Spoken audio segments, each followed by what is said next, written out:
आधी आम्हाला त्या अक्षता दाखवा, मगच हे स्वाक्षरी करतील त्यावर.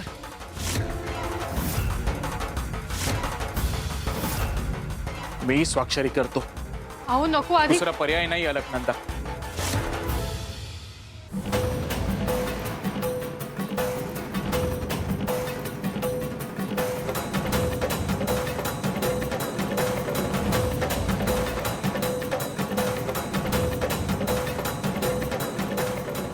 आता आमच्या अक्षता परत द्या अंगद.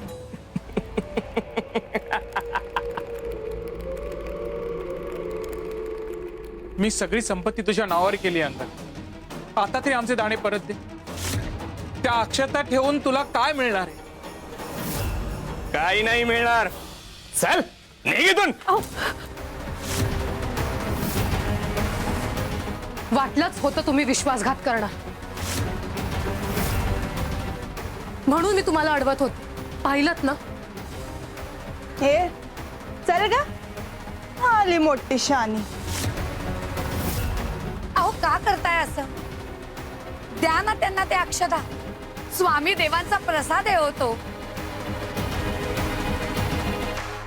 आम्हाला ह्यांना कोणतं सुख मिळू द्यायचं नाहीये. सरळ मार्गाने ह्यांच्याकडे संपत्ती मागत होतो तेव्हा आमचा अंत पाहिला. आता ती संपत्ती आणि अक्षता ही विसरून जा. आणि शिवाय स्वामींनी माझी भविष्यवाणी खोटी ठरणार असं आव्हान दिलंय. मी त्यांना कसा जिंकू देईन?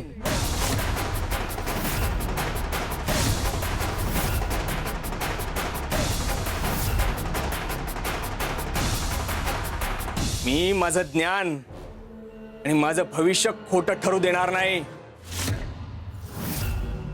अंगदराव, अहंकाराला सत्यापेक्षा जेव्हा स्वतःच म्हणणंच बरोबर वाटतं ना, तेव्हा तो स्वतःचा सत्यानाश ओढवून घेतो. ओ बाई, यांना इथून घेऊन निघून जा. चला.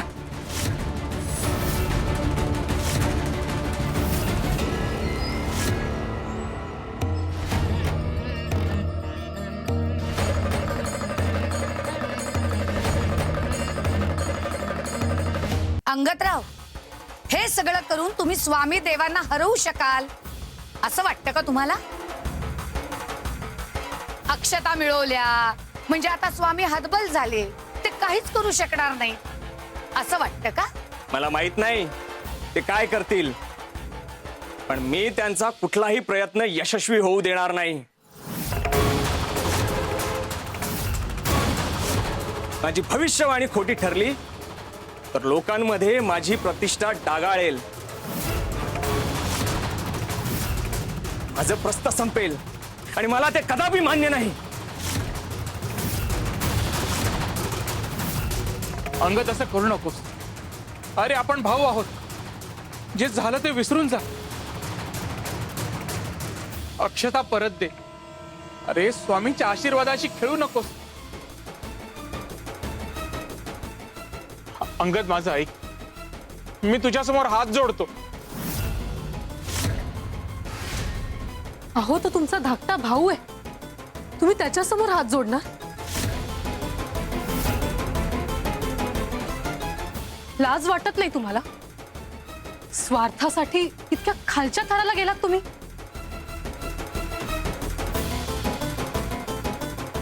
वहिनी खूप बोललात.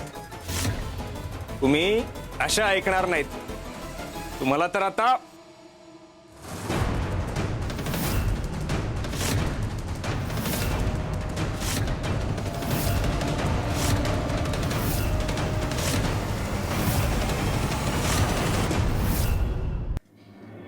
गुरुवरचा विश्वास म्हणजे ही माती. विश्वास दृढ झाला, घट्ट झाला की याच मातीची वीट बनते. आणि एकावर एक वीट रचून भक्तीची इमारत उभी राहते. पण हे काम संयमाने करावं लागतं. आणि संयम सुटला की याच मातीचा चिखल व्हायला वेळ लागत नाही. भाऊसाहेब, तुला भान ठेवणं गरजेचं आहे, संयम ठेवणं गरजेचं आहे. अरे गुरुने जबाबदारी घेतली ना, मग भक्तांना हिंसक व्हायची गरज नसते. ती सुंदरा त्या भाऊसाहेबांकडे गेलीये. भाऊसाहेब म्हणजे मोठं प्रस्थ. स्थानाच्या नावाखाली देणगी घेईल आणि अर्ध्याहून स्वतःच ढापेल. स्वामी, अहो सुंदरा मावशी भाऊसाहेबांकडे गेल्या आहेत, अजून आल्या नाहीयेत परत.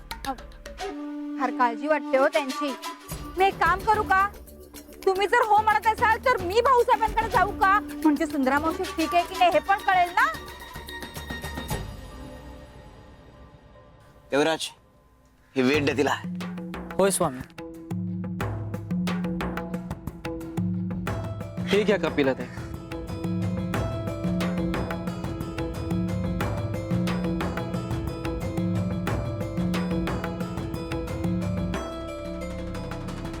कपिले जा, ही वीट भाऊसाहेबाला नेऊन दे. चल. हो स्वामी. ही वीट देण्याच्या बहाण्याने थोडे पैसे उकळता येतील भाऊसाहेबांकडनं. त्याशिवाय आम्ही वीट देणारच नाही. स्वामी आलेच हो जाऊन.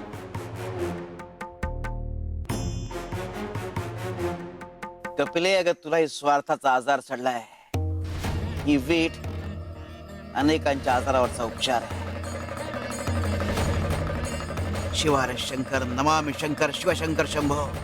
हे गिरिजापती भवानी शंकर, शिवशंकर शंभो.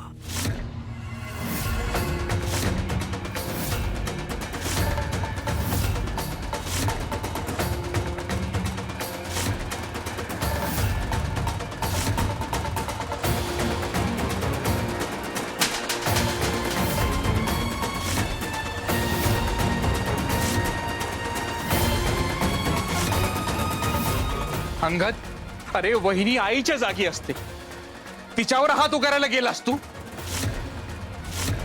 तुला संपत्ती हवी होती तीही दिली, तरीही तुझा अरेरावीपणा संपतच नाही. अरे तुझ्या स्वार्थाला, तुझ्या तिरस्काराला काही मर्यादा आहेत की नाही?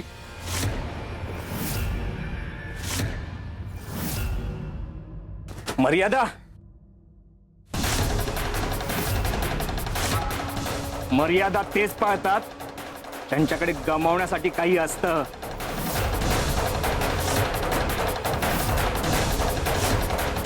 मला माझं भविष्य वाचवायचंय, माझं प्रस्थ टिकवायचंय. तुमच्या भावनिक नाटकाने मला काही फरक पडणार नाहीये. सोडा सोडा त्यांना.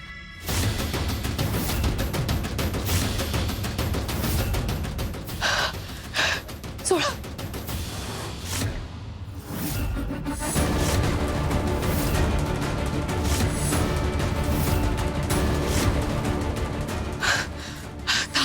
हे चल निघित ना, चालता हो, आणि हिला पण घेऊन जा. भाऊसाहेब, अलकनंदा, अलकनंदा, तुला काही होणार नाही बाळा.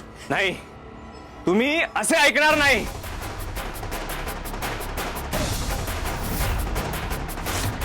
शांत हो, शांत हो. बऱ्या बोलानं निघा, नाहीतर अंगदराव,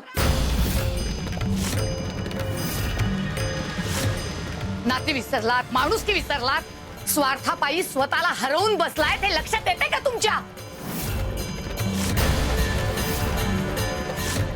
ज्याला गुरुची भीती नाही त्याला नियतीची शिक्षा अटळ आहे.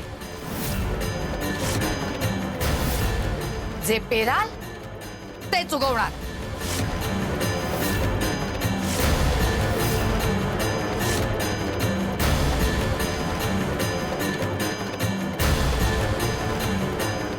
भाऊसाहेब, चला निघूया तिथून. अलकनंदाची अवस्था बघताय ना. स्वामी देव तुम्हाला अक्षता परत मिळवून देतील, विश्वास ठेवा. गुरुचा शब्द कधी खोटा ठरत नसतो.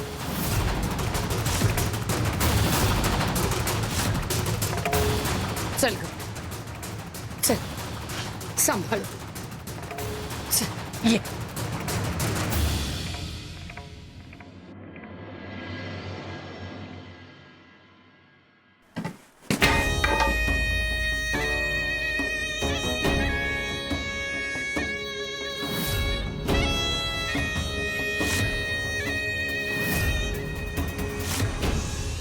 उमे, आज काहीतरी गोड घेऊन ये. अगं विजयी झालोय आपण. स्वामींना ही मात दिली आहे. त्यांच्या भक्ताची संपत्ती हिरावून घेतली आपण. आता संतती सुख ही मिळू देणार नाही मी.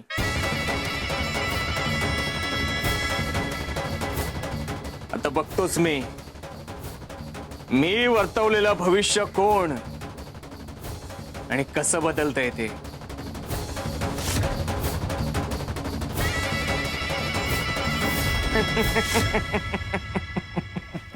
अंगद, तुझा अहंकार मी एक ना एक दिवस तर उतरवच. आणि रोगावर उपचार करावेच लागतात. पण आता आमचं प्राधान्य अलकनंद आणि भाऊसाहेब आहे. आधी त्यांच्या शरीराचं दुखणं कमी करणार, मग मनाचं दुःख कमी करणार आणि हळूहळू त्यांच्या आयुष्यात सुखाचा उगम होणार. शिवार शंकर नमामि शंकर शिवशंकर शंभो. हे गिरिजापती भवानी शंकर शिवशंकर शंभो. वीट देताना भाऊसाहेबांकडनं बक्कळ धन घ्यायचं. काय आहे सांगू? बुवाने दिलेली वीट आहे. धन तर हवंच. वा, वा, कपिल.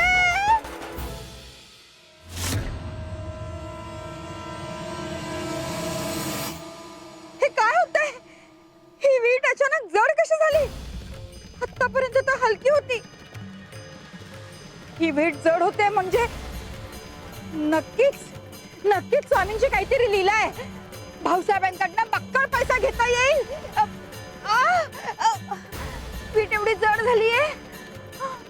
एवढ्या लांबचा प्रवास कसा होणार आमच्याकडून? कपिले, काही करून इथून निघायला हवं.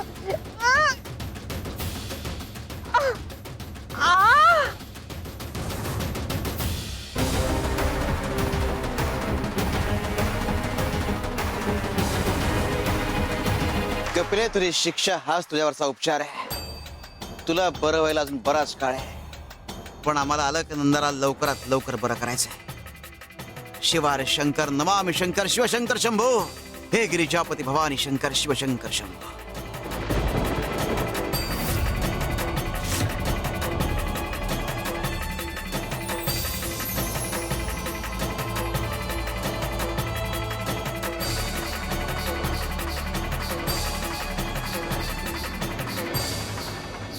अलकनंदा, औषध घेतेस ना? नाही सुंदरा मावशी, औषधांनी काही होत नाही. आता माझ्यावर फक्त स्वामींची कृपा हेच औषध आहे. तुम्ही स्वामींना बोलवा. स्वामी स्वामी स्वामी. अलकनंदा, जरासं पाणी घेतेस का? नाही. अगं तुझी ही अवस्था मला बघवत नाहीये.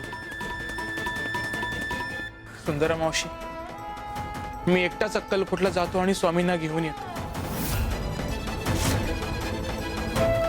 पण हिला या अशा अवस्थेत एकटीला सोडून मी कसा जाऊ? भाऊसाहेब, अक्कलकोटला जायची काही गरज नाही. एकदा मनापासून स्वामी देवांना साकडं घाला. ते खूप दयाळू आहेत. भक्ताचा अर्थस्वर ऐकला की लगेच धावून येतात. खरंच असं होऊ शकेल? हो. अहो, गुरुचा आपल्या भक्तांवर जीव असतो आणि जिथे विश्वास असतो ना, तिथे स्वामी देवांचं पाऊल पडतं. तेव्हा एकदा मनापासून हाक मारा.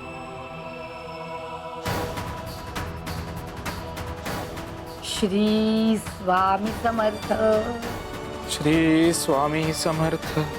श्री स्वामी समर्थ. श्री स्वामी समर्थ. स्वामी,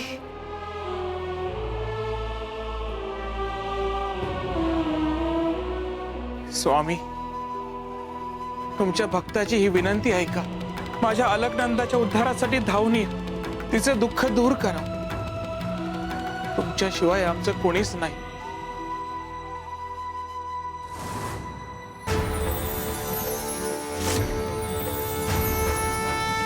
श्री स्वामी समर्थ. स्वामी आलेत.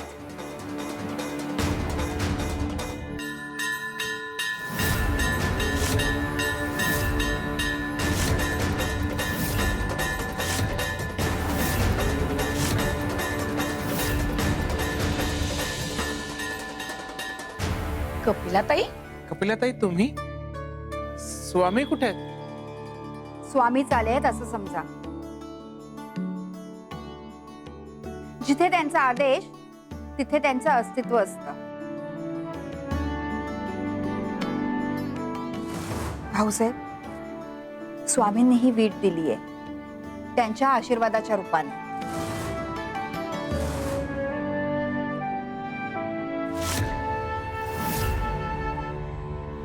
बघा मी म्हंटल होतं ना, स्वामी देव नक्की धावून जेतील. त्यांनी उपचार पाठवलाय. भाऊसाहेब, अलकनंदाला उठवा, तिला जमिनीवर बसवा. अलकनंदा, उपचार करायचे आहेत ना? भाऊसाहेब, या विटेच्या माध्यमातून स्वामींनी उपचार सांगितलाय. एक काम करा, ही वीट चुलीत ठेवा आणि चांगली भाजा.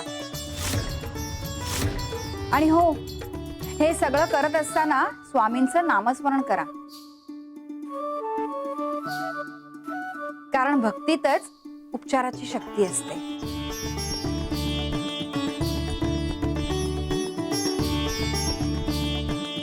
श्री स्वामी समर्थ.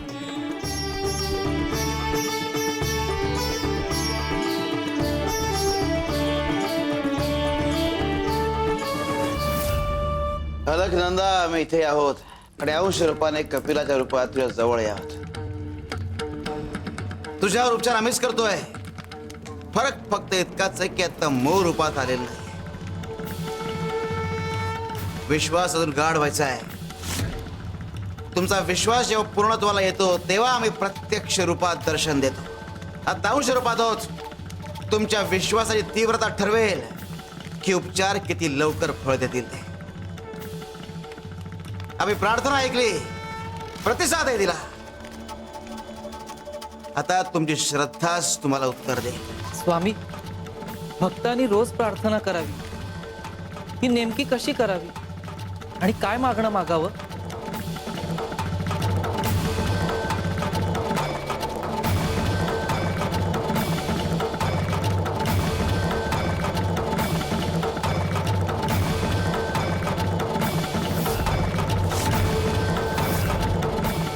त्याला विचारायला काय हवंय ते. काय हवंय तुम्हाला आणि काय मागणं आहे तुमचं? थट्टा करताय माझी? मी तुमच्या दारात उभा आहे. माझी काय अवस्था आहे ती बघा. मला काय हवंय? स्वामी, तुम्ही माझ्याकडे बघा, हीच माझी प्रार्थना. तुम्ही एकदा माझ्याकडे बघितलं ना तर माझी गरज तुम्हाला कळेल. कळलं का रे? आता प्रार्थनेत काय मागायचं असतं ते. अरे, प्रार्थना म्हणजे शब्द नाही तर प्रार्थना म्हणजे उपस्थिती. परमेश्वरासमोर उभं राहणं आणि त्याने केवळ एका नजरेने तुमच्याकडे पाहणं ही सर्वोच्च प्रार्थना.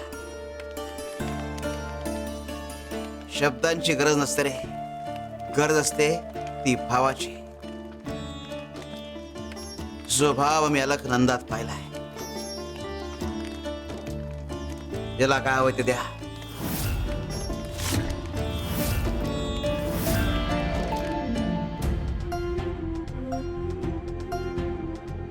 स्वामींनी हा उपाय का करायला सांगितला असेल?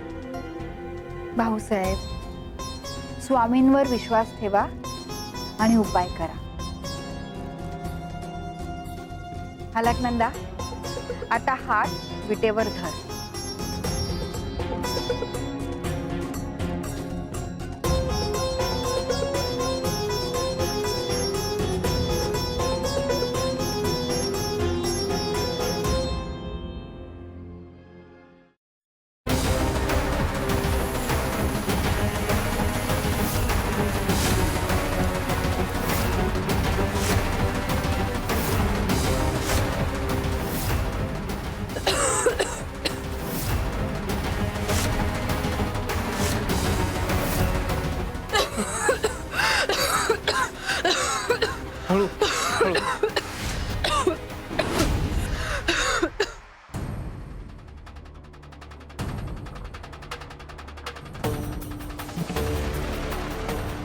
आता उजवा हात विटेवर ठेव.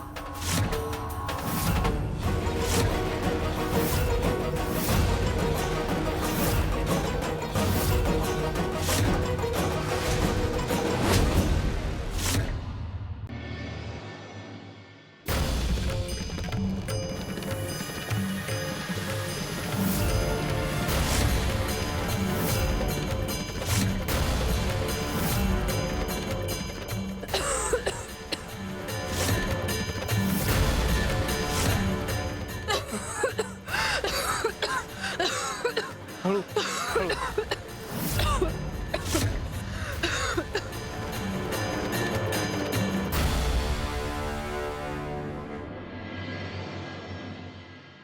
आता उजवा हात विटेवर ठेव.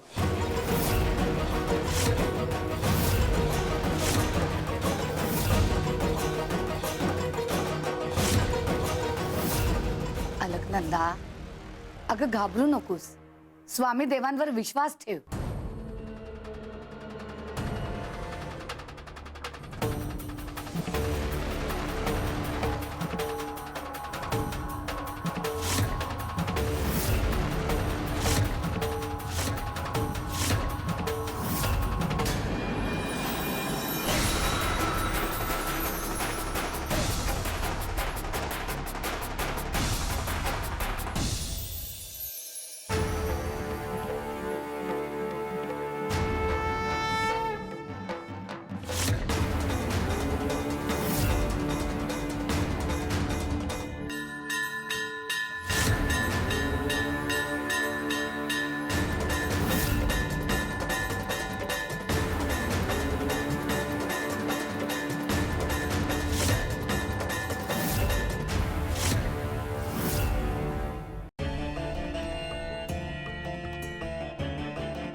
हाताला काहीच झालं नाहीये.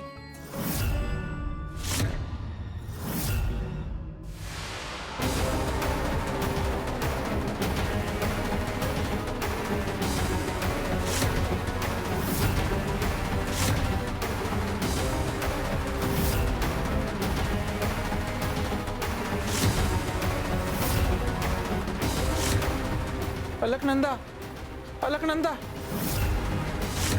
अलकनंदा. सुंदर मावशी, काय झालं? भाऊसाहेब, अहो घाबरू नका. अहो स्वामी देवांचे उपचार आता सुरू झाले. आता नक्की हिला बरं वाटेल.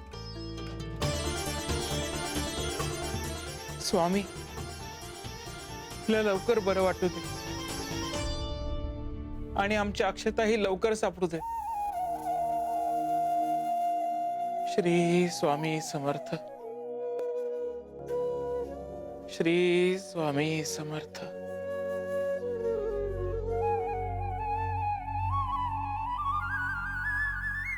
विश्वास हा औषध आहे आणि श्रद्धा त्याचा परिणाम. शिवार शंकर नमामि शंकर शिवशंकर शंभो. हे गिरिजापती भवानी शंकर शिवशंकर शंभो.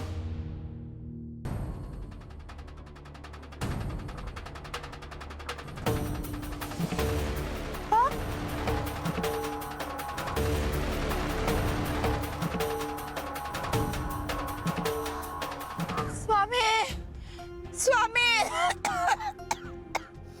स्वामी, अहो रात्रभर हात या विटेखाली अडकले.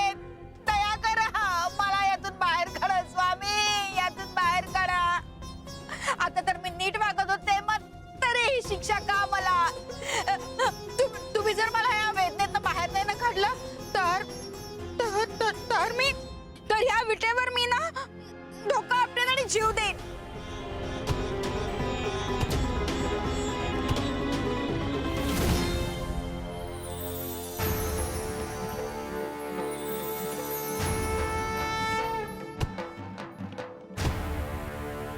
कपिलाताई, कपिलाताई, अहो काय करताय हे? कविराज, अहो थांबा. असं डोकं आपटल्याने उपाय निघणार नाहीये. अशाने फक्त तुमच्या जखमा वाढतायत. कविराज, अहो आधी ही वीट उचला ना. आता मदत करा, मला मदत करा. माफ करा कपिलाताई. हो तुमच्या वेदना मी समजू शकतो, पण साक्षात स्वामींनी प्रसाद रूपी दिलेल्या या विटेखाली तुमचे हात असे अडकणं हा निव्वळ योगायोग असू शकत नाही ना. या मागे नक्कीच काहीतरी कारण असेल म्हणून मी तुम्हाला असं विचारलं. कदाचित आम्ही स्वार्थाचा विचार करत होतो. त्या भाऊसाहेबांकडून पैसे उकळण्याच्या विचारात होतो. त्याचीच शिक्षा असेल ही बहुतेक. हो, एकदा चांगला विचार करून तर बघा. कदाचित या उलट घडू शकतं. हो कविराज, तुमचं ज्ञान नका पाजळू, मदत करा मला.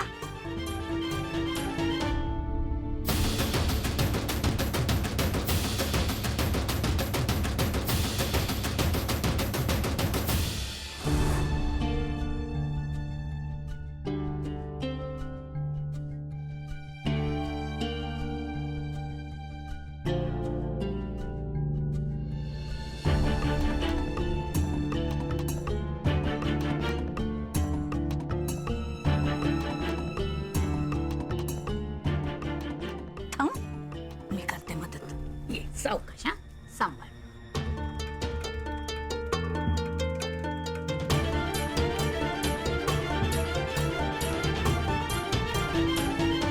अलकनंदा, आता कसं वाटतंय? आता आधीपेक्षा बरं वाटतं. श्वास जरा हलका वाटतं. अलकनंदा, स्वामी देवांनी उपचार केले बरं का तुझ्यावर. काल रात्री मला स्पष्ट दिसलं, कपिलाताईंच्या जागी एक क्षणभर मला स्वामी देवच दिसले.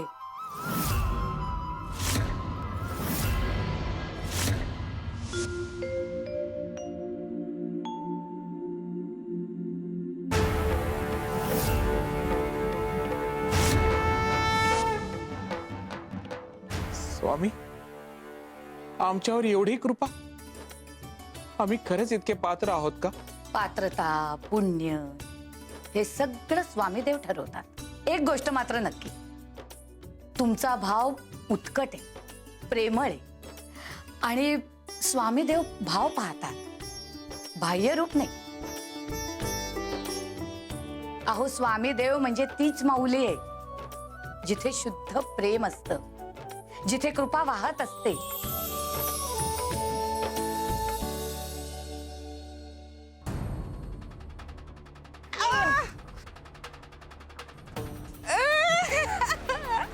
मला काय वाटतंय कपिलाताई, ज्या वाईट विचारांनी तुम्हाला जखडून ठेवलंय ना, तो वाईट विचार आधी बदलायला हवा. त्याशिवाय यातून तुमची सुटका होणार नाही.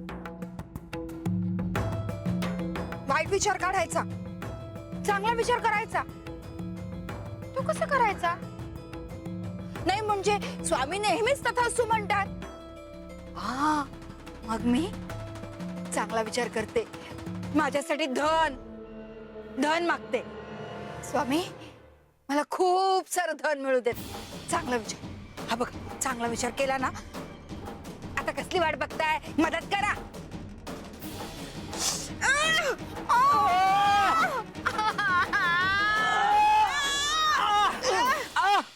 कविराज, अहो लागलं का हाताला? बघू बघू, अहो रक्त येतंय. कपिलाताई, अहो पाहिलत का? काय? हे बघा.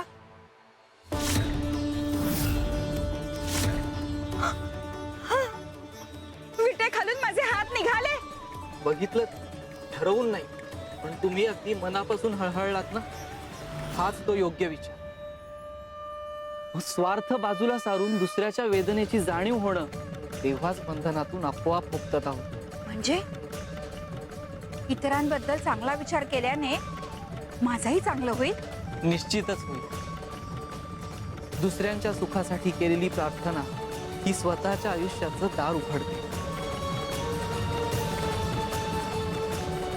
स्वामी, त्या भाऊसाहेबांच्या आयुष्यात सगळी सुख येऊ देत, त्यांचं सगळं चांगलं होऊ देत. श्री स्वामी समर्थ. मी येते. हा, श्री स्वामी समर्थ. श्री स्वामी समर्थ.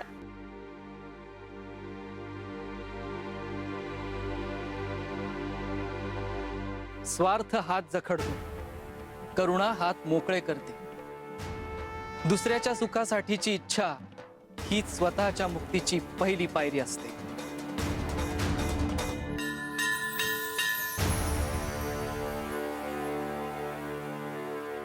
ये हे बघ, कर बघ. वर ही संपत्ती आता सगळं आमचं आहे. तुमचा इथे काही हक्क नाही. लाज वाटते का तुम्हाला? आजारी माणसाला घराबाहेर काढताय? अंगद, बाकी सगळं दिलंय ना तुला, निदान हे घर तरी आमच्याकडे राहू दे. आता त्याच्याशी आम्हाला काहीही घेणं देणं नाहीये. कागदावर स्वाक्षरी झालेली आहे. आता हे घर आमचं झालंय. चला निघा, बाहेर निघा.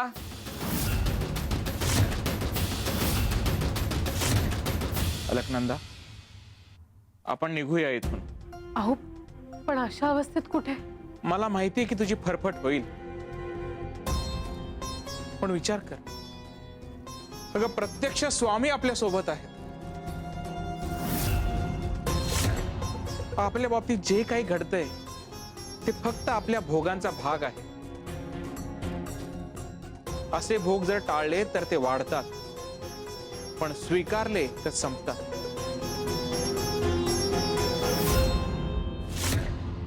आपण उमा आणि अंगदशी असेच भांडत राहिलो, त्यांच्यासारखेच वागलो तर तो स्वामींवरचा अविश्वास ठरेल.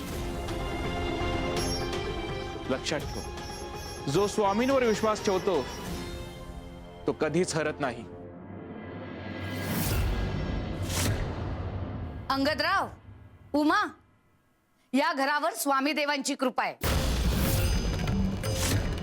तुम्ही हे घर हिसकावून घेऊ शकता, पण स्वामी देवांची कृपा नाही जिंकू शकत.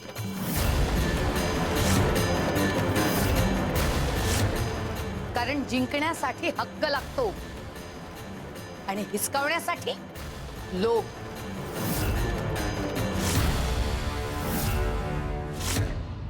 चला, प्रवचन देऊन झालं असेल तर गाठोडं बांधा आणि निघा इथनं. चला, उठा उठा, चला निघा. भाऊसाहेब, अलकनंदा, तुम्ही नका काळजी करू. स्वामी देव आहेत आपल्या पाठीशी. ते नक्की काहीतरी मार्ग दाखवतील.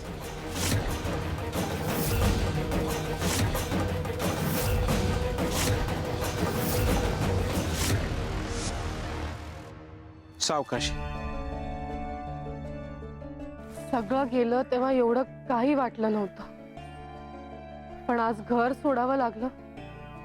जणू आयुष्याचा पायाच निसटला आणि सासूबाईंना दिलेला शब्द तोही पाळू शकले नाही मी. या सगळ्याचं कारण मीच ठरले.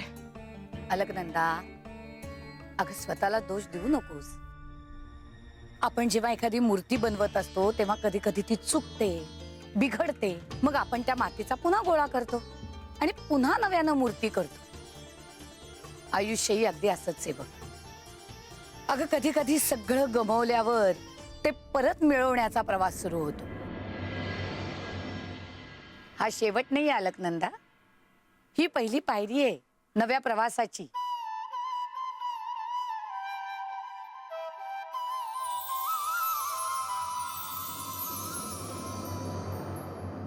अलख निरंजन,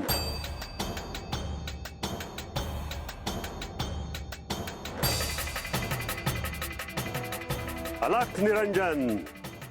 महाराज, तुम्ही? प्रणाम.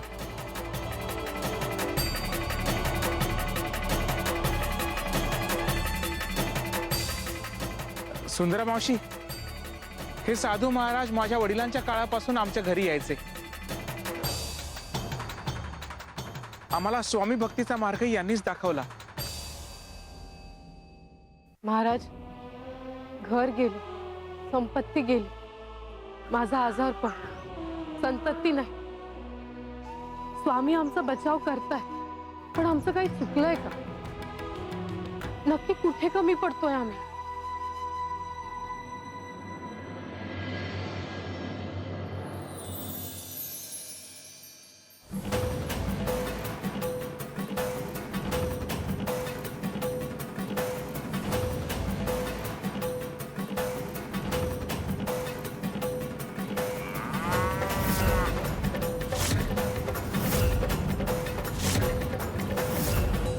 काही आठवतंय का?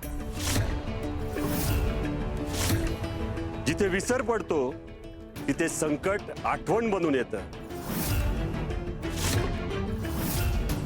आणि जिथे जाणीव जागी होते तिथे कृपा मार्ग दाखवते.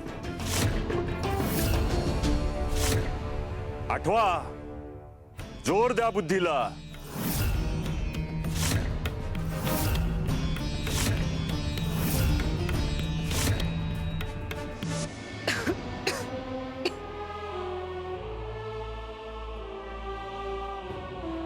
अलकनंदा, उठ जरा.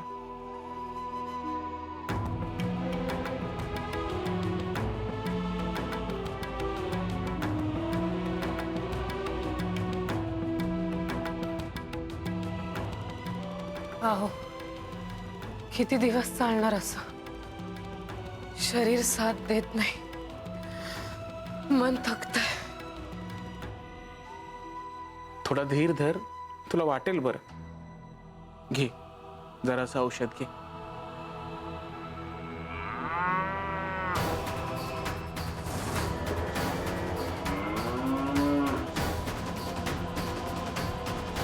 ऐकलत का? गायला गायला काहीतरी झालंय वाटतं. तुम्ही जाऊन बघून या ना. नाही अलकनंदा, एका क्षणासाठी तुला सोडून मी जाणार नाही. बाहेर आपला गडी श्याम आहे, तो बघेल गायीकडे. तू तुझी अवस्था बघ. तू आधी औषध घे.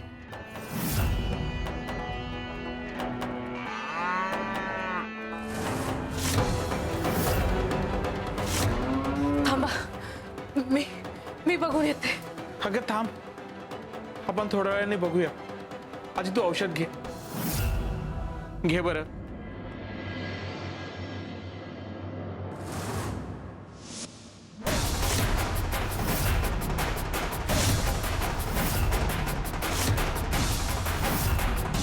महाराज, ती गाय व्यायली होती.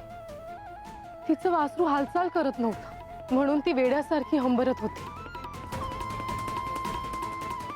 आम्हाला वाटलं नोकर बघेल, पण नेमकं त्याच वेळी त्याच्या घरी काहीतरी अडचण आल्या कारणामुळे त्यालाही जावं लागलं.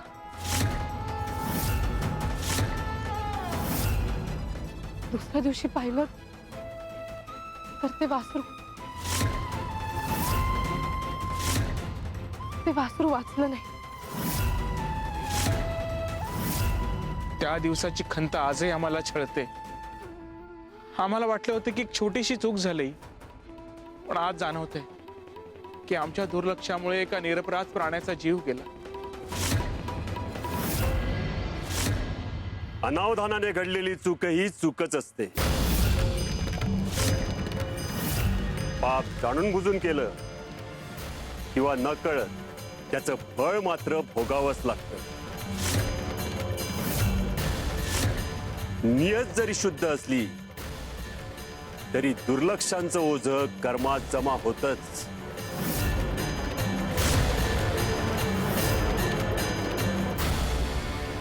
महाराज, क्षमस्व. आमच्याकडून अपराध झाला, पण आमच्याकडून नकळत चुका घडल्या, त्यासाठी इतकी शिक्षा.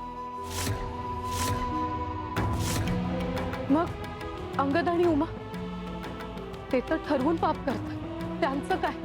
त्यांना काहीच शिक्षा नाही का?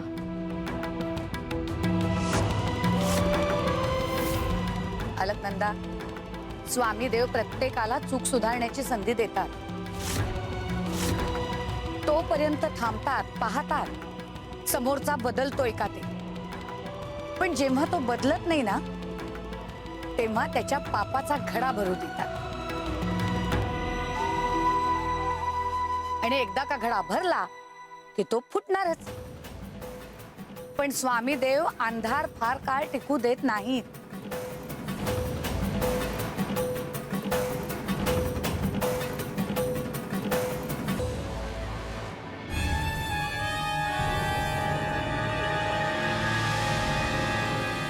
हो, घ्या, तोंड गोड करा. आता आपला विजय झाला. अगं साखर कसली देतेस? आता हलवायाकडे जातो आणि लाडूच बनवायला सांगतो त्याला. अख्ख्या गावालाच लाडू वाटू आपण. भाऊ साहेबांनाच नाही, स्वामींनाही मात दिली आहे आपण.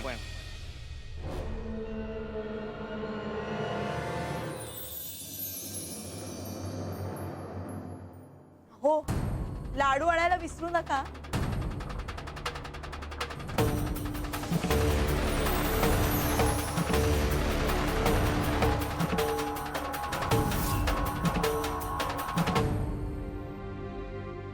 अलख निरंजन.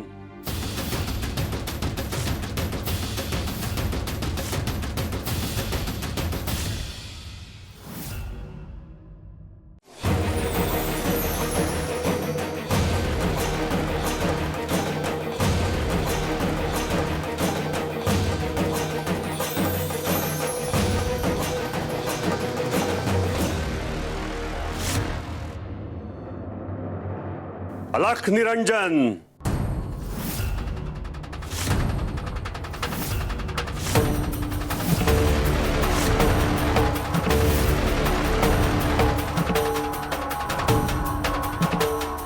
महाराज,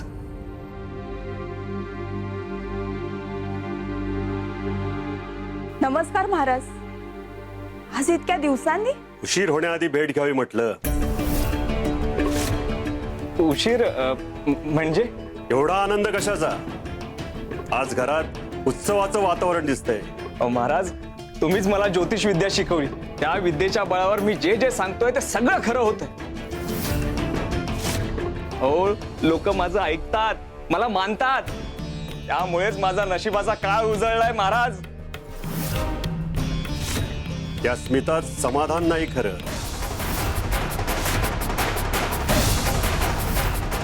महाराज, या ना, आत बसा. हा, आजपासून हे घर आमचंच आहे. हो, या. कळलंय. पण तुम्हाला कसं कळलं आम्ही इथे आहोत ते? कोण कुठल्या दिशेला चाललंय हे कळतं आम्हाला आधीच. महाराज, आता सगळं माझ्या मनासारखं घडतंय. संपत्ती आहे, मान आहे. आता फक्त पुढे काय करावं, काय काळजी घ्यावी, यासाठी तुमचा उपदेश हवाय मला. सांगतो, पण इथे नाही. चल आमच्या सोबत. कुठे? तिथे उत्तरं मिळतात, पण प्रश्न विचारायची हिंमत लागते. चल. आलोच मी उमे.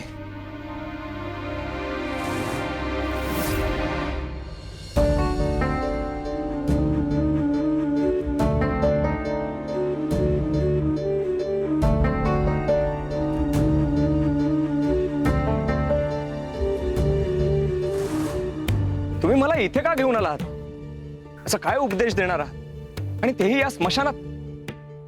या स्मशानात काय शिकण्यासारखं आहे?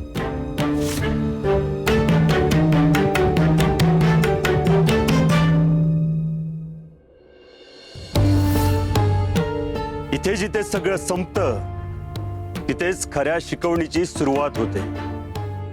जगात जे कुठे मिळत नाही ते इथे मिळतं. जाणीव. या राखेतील थोडा भाग उचल आणि तुझ्या उजव्या हातात धर. का? तुला तुझ्या प्रश्नांची उत्तर हवीत ना? मग उचल ती राख.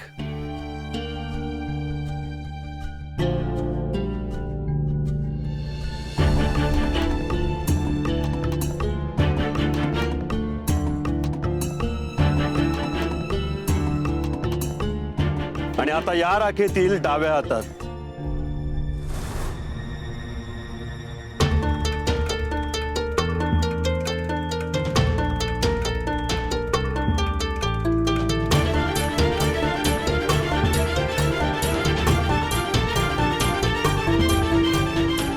आता मला सांग, या दोन्ही राखेत काय फरक दिसतोय तुला?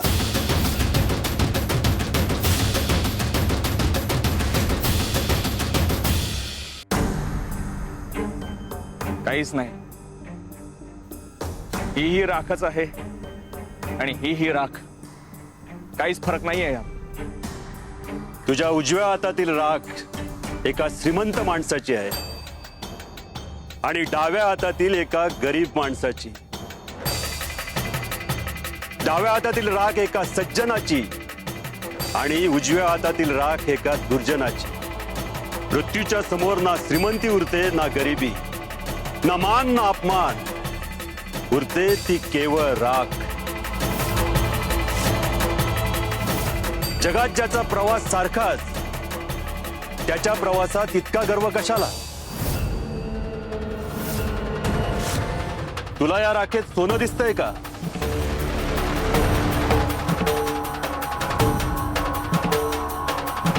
नाणं, दागिने, संपत्ती सांग. नाही. मग जे सोबत घेऊन जाता येत नाही त्यासाठी इतकी धडपड, इतकी पाप, इतकी हाव कशाला?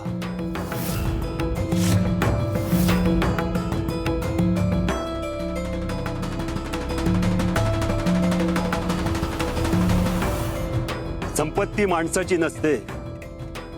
माणूस जेव्हा संपत्तीचा गुलाम होतो तेव्हा त्याचा विनाश सुरू होतो.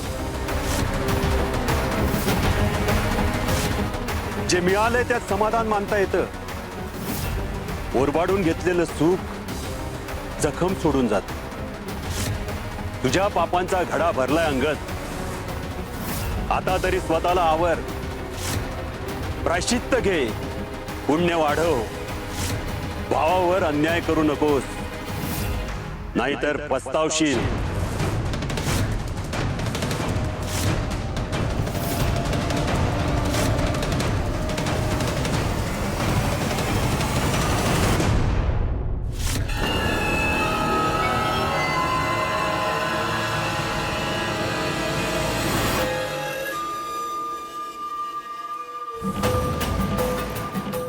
तुम्हाला काय कळणार? संपत्ती म्हणजे काय, सत्ता म्हणजे काय, प्रतिष्ठा म्हणजे काय? या सगळ्या गोष्टींचा उपभोग घ्यायला जन्माला आलोय मी, आणि तो मी घेणारच.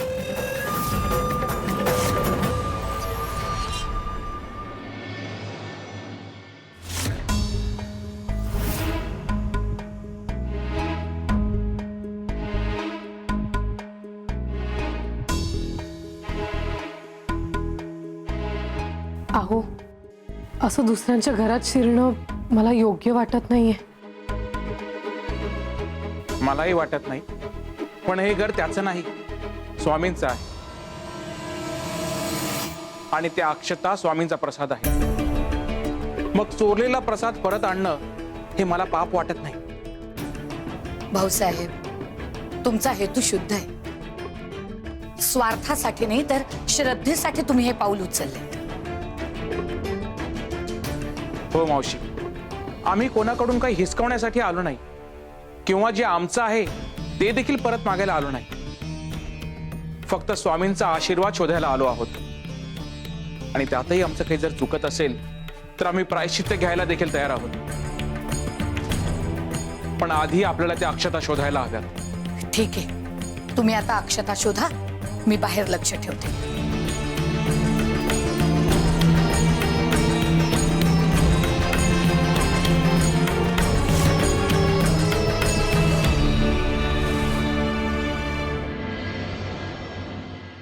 अहो, आपल्याला लवकरात लवकर त्या अक्षता शोधायला हव्या. त्या जर मिळाल्या नाहीत तर सगळंच संपेल. आणि हो, अंगद आणि उमा यायच्या आत आपल्याला ते सापडायला हवे, नाहीतर इथून बाहेर पडता येणार नाही आपल्याला. तू त्या बाजूला शोध, मी इकडे शोधतो.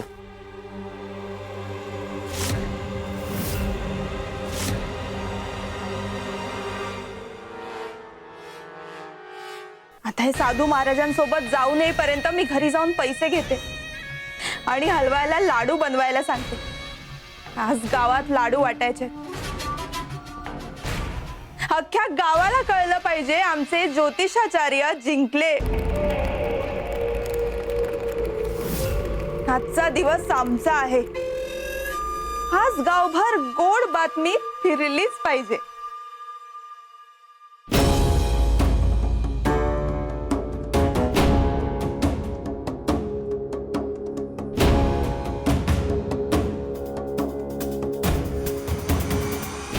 सापडल्या का त्या अक्षता? नाही सापडले. स्वामी, आता तुम्हीच मार्ग दाखवा. आम्ही सगळीकडे शोधतोय पण कुठेच सापडत नाहीयेत. स्वामी, काहीतरी संकेत, काहीतरी इशारा, एखादं चिन्ह दाखवा. अहो, तुम्ही इकडे शोधा, मी तिकडे शोधते. हो.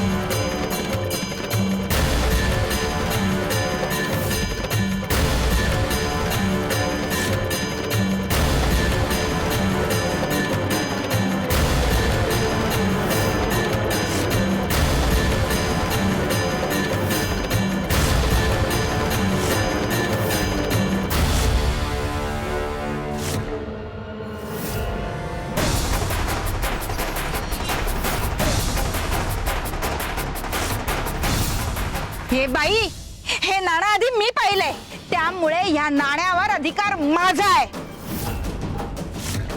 मी बघितलंय आधी, सोड. लोक डोळे झाकतो, जरा डोक्याने विचार कर.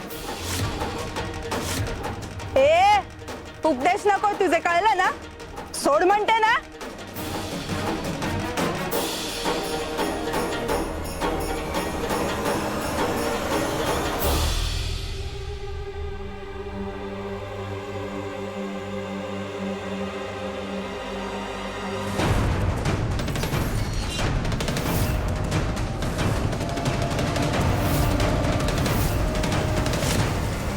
अंगदराव आले.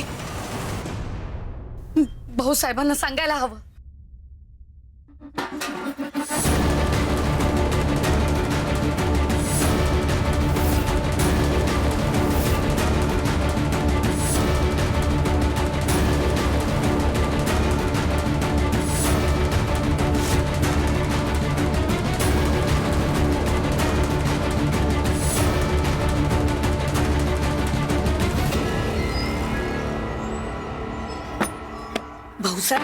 भाऊसाहेब भाऊ, अरे देवा, हिला काय झालं?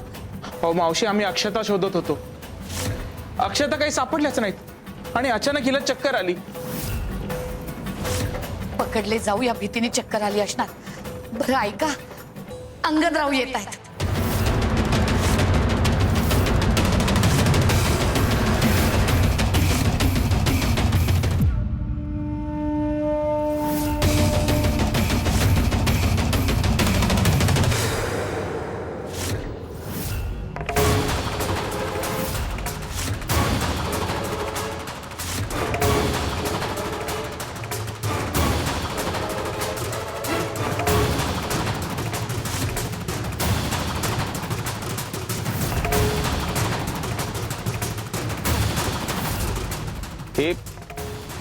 हे दाणे वर कसे आले? हे पाणी कोणी सांडवलं? म्हणजे हे दाणे अशा पद्धतीने लपून सुद्धा काहीच उपयोग नाही. शिव शंकर शंभो. इथेच काय कुठेच काही लपवू शकत नाही.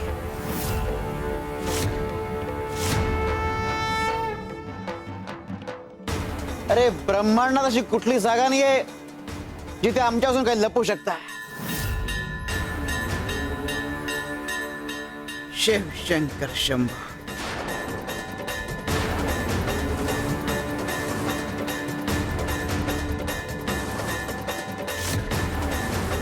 उघडमोठ.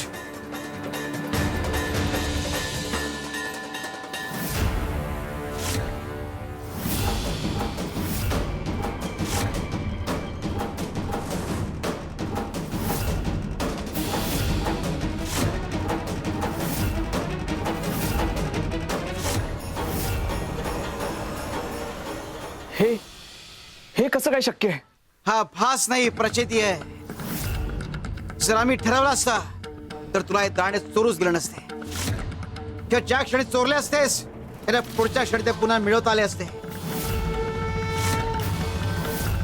अरे पण कपट मोडणं वेगळं आणि कपटातून सद्बुद्धी जागवणं वेगळं. जर आम्ही हे केलं नसतं, तुझ्या लक्षात नसतं आलं की तू चुकलायस आणि तुला बदलावं लागेल म्हणून कधी कधी आम्हाला काही गोष्टी खडू द्याव्या लागतात. शिव शंकर शंभा.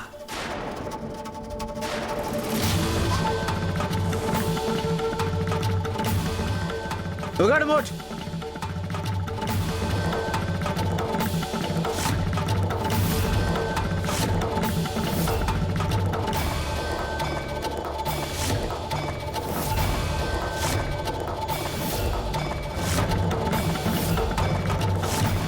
तुला आधी एकदा सावध केलं, तू ऐकलं नाहीस.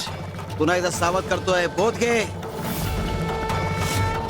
स्वामी, हे असे जादूचे प्रयोग करून आम्हाला घाबरवणं बंद करा. मी जे करतोय ते योग्य करतोय. तुम्हाला तुमचं आव्हान पेलवत नाहीये म्हणून हे असे खेळ खेळताय तुम्ही माझ्यासोबत. तुला अहंकार ना की तुझी भविष्यवाणी खरी ठरतीये. ठीक, आजपासून तू जे जे बोलशील ते खरं.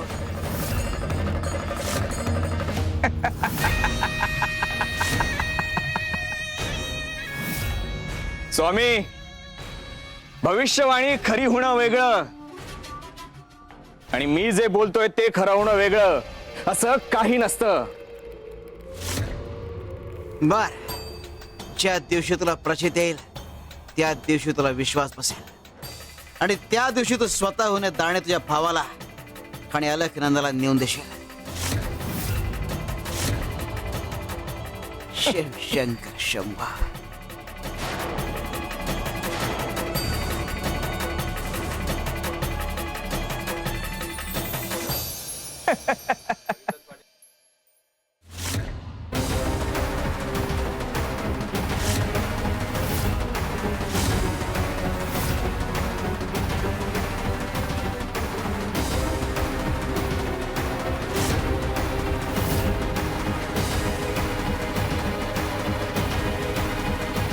नाणं मी पाहिलंय त्यामुळे माझा अधिकार जास्त आहे. तू सोड. हो, मी सोडणार नाही. तुम्ही सोडा.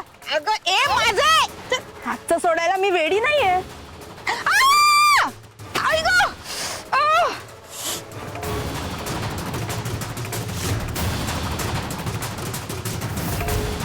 ह्या उमाच्या हातचं कुणी हिसकावून घेऊ शकत नाही. जे माझं आहे ते माझंच. आणि जर मी ठरवलं तर दुसऱ्याचंही माझंच. ए थांब. या एका नाण्याच्या बदल्यात जर मी तुला 10 सोन्याची नाणी दिलीत तर? काय म्हणालात तुम्ही? हो, 10 सोन्याची नाणी.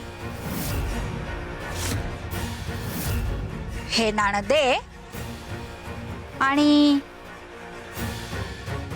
10 सोन्याची नाणी घे.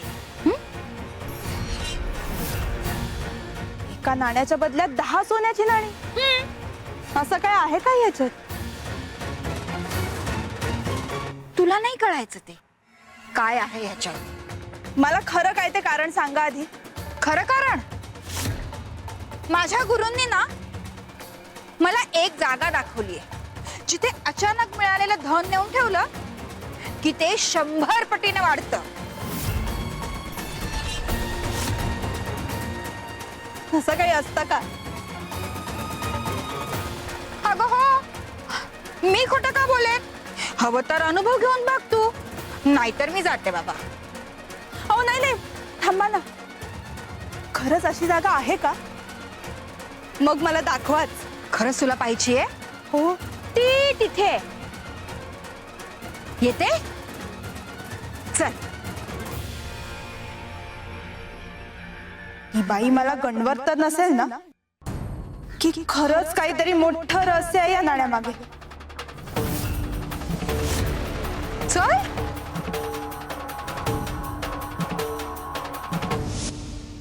बस, हे नाणं ठेव इथे.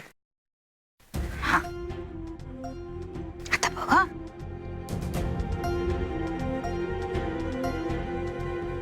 हे वटवृक्ष हे नाणं मी तुझ्या पायथ्याशी ठेवत आहे.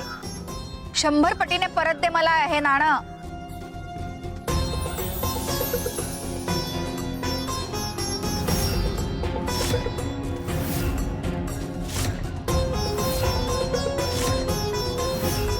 पाहिलंस? सांगितलं होतं ना मी. हो.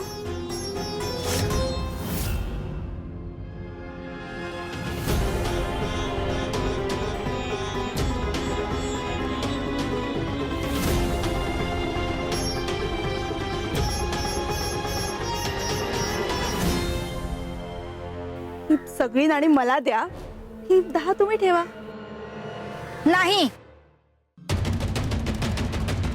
नाणं मी ठेवलं ना म्हणजे धनलाभ मला झाला. तू एक काम कर, तुला जेव्हा धनलाभ होईल ना तेव्हा नाणं आणून इथे ठेव आणि 100 नाणी घेऊन जा. कसं? हो, नक्की आणेन. ताई, धन्यवाद.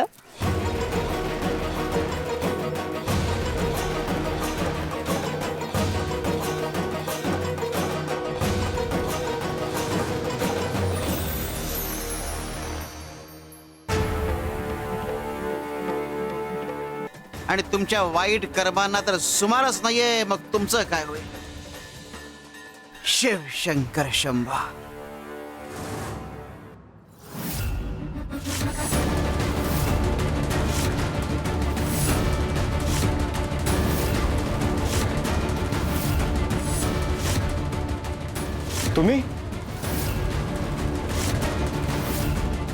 तुम्ही माझ्या घरात कसे शिरलात? उत्तर द्या. काय चोराला आलाय? हा, काय चोराला आलाय? सुंदरा मावशी, तुम्ही पाणी घेऊन या. हिला शुद्धीत आणायला हवं. मेली तर मरू दे.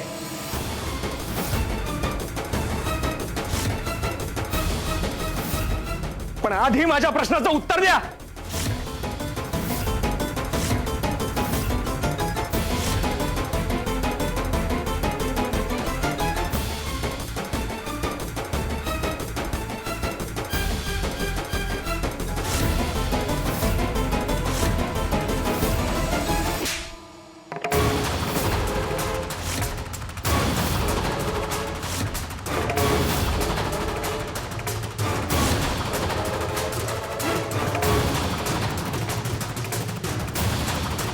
अलकनंदा, शुद्धीवर ये ग बाई.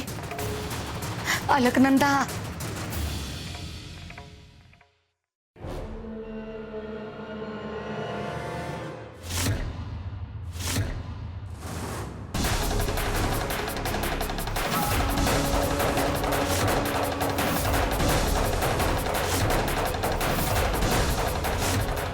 माझ्या घरात येऊन माझ्यावरच हात उचलतोस? माझं धन चोराला आलायस की माझ्या घराचे कागद?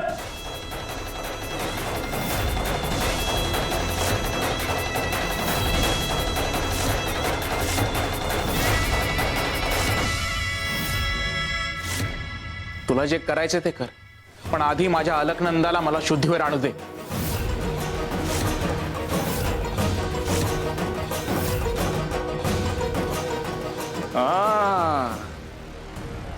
आत्ता लक्षात आलं माझ्या. तुम्ही इथे दाणे चोरायला आलात ना? हो, अक्षदा न्यायला चालूय आम्ही. ज्या अक्षदा त्यांच्या आहेत, ज्या तुम्ही चोरल्यात. आता तर दाणे कधीच मिळणार नाहीत तुम्हाला.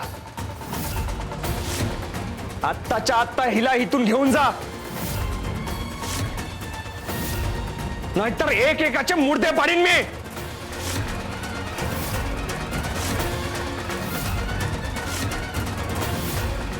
अलकनंदा,